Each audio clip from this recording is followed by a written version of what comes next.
Yo, what's up everybody? Welcome back to the channel. On today's video, I'm going to show you how to change a tire on your 2021 Chevy Blazer. Customer got a flat tire, not sure exactly what happened to it, but it's flat. And this is the first one I've done a tire change on, so I figured I'd go ahead and film it and hopefully it'll help you guys out.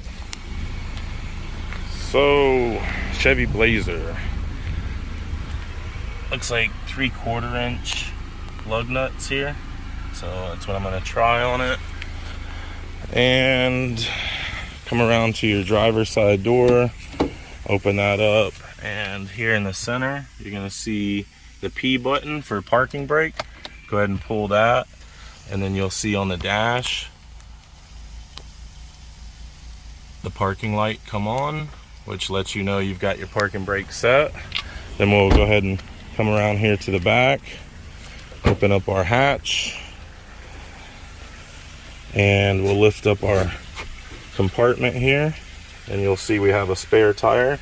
I don't know if all of these come with a spare tire, but this one does. If yours does not, it may have a mobility kit in the back with a can of Fix-A-Flat and an air compressor.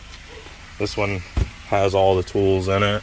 This is your jack, scissor jack here, goes underneath the car, lines up with the pinch weld on the rocker. And then it has your crank here to go up. I think this one's made out of plastic. That is not a very good design. And then of course here's your tire iron. This is what's gonna take your lug nuts off and things like that. So I'll bring this around and show you quickly how to use this, but I'm not gonna use this, just so you know. So then it lines up just like that with the pinch weld there. And then you would take your tire iron, open that up, and that's what would crank your jack up even further. You know, bring it out like this and then crank it like so.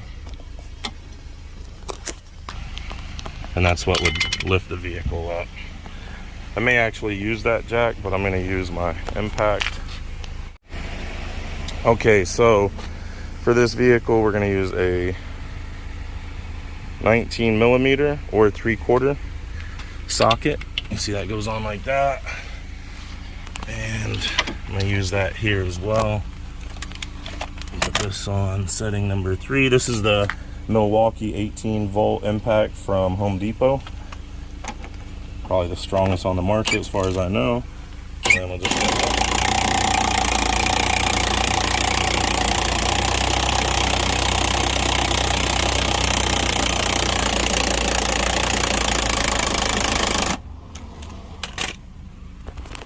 now, of course, if you're doing this by hand, it's going to take a lot longer than that, but that's the same idea, you know.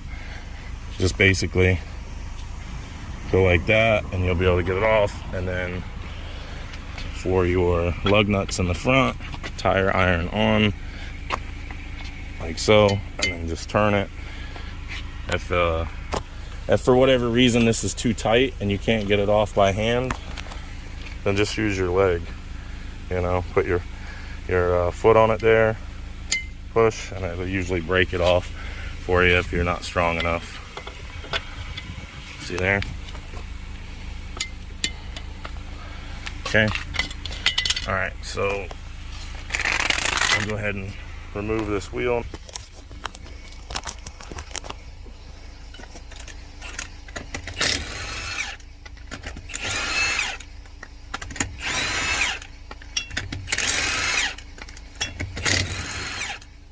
Also, if you're curious about the socket I'm using, this is a plastic coated socket. You can get this at Harbor Freight. This helps to not scratch up the wheels and things like that. So I use these as often as I can. Sometimes the plastic breaks off and you may see me using one that does not have it. Also, they come color coordinated, so it's easier to grab the one that you need quickly because you can see what color it is. All right, out with the old and in with the new.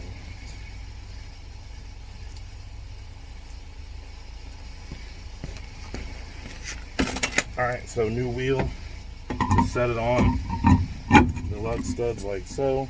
Always take your lug nut and start them by hand. I always turn them about 5 rotations at least, just to make sure I'm not cross-threading them.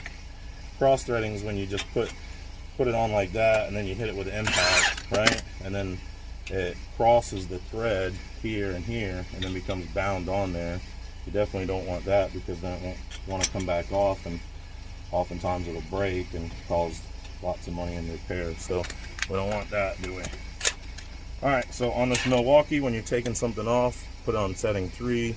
When you're putting it on, you would never put it on 3. It'd over torque it and stretch the thread. So we'll put this on setting number 2, and we'll do a cross pattern here, here, here, here, and here, you know, to get it to seat correctly. Now, of course, if you're using your tire iron, probably want to put it on all the way by hand, so you don't have to do a bunch of rotations. Take your tire iron, put it on, and then just crank it as tight as you can by hand. You don't need a torque wrench, just as tight as you can by hand.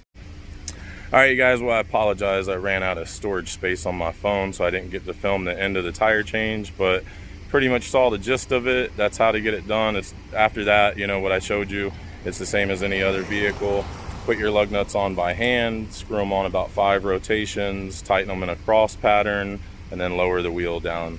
You can tighten them by hand. You do not need a torque wrench. If you needed a torque wrench, they would put one in from the factory. Also, if you're not strong enough to put them on by hand, use your leg and push the tire iron with your leg, and that'll give you the strength needed to tighten it to the proper torque specs, which is till you can't turn it anymore.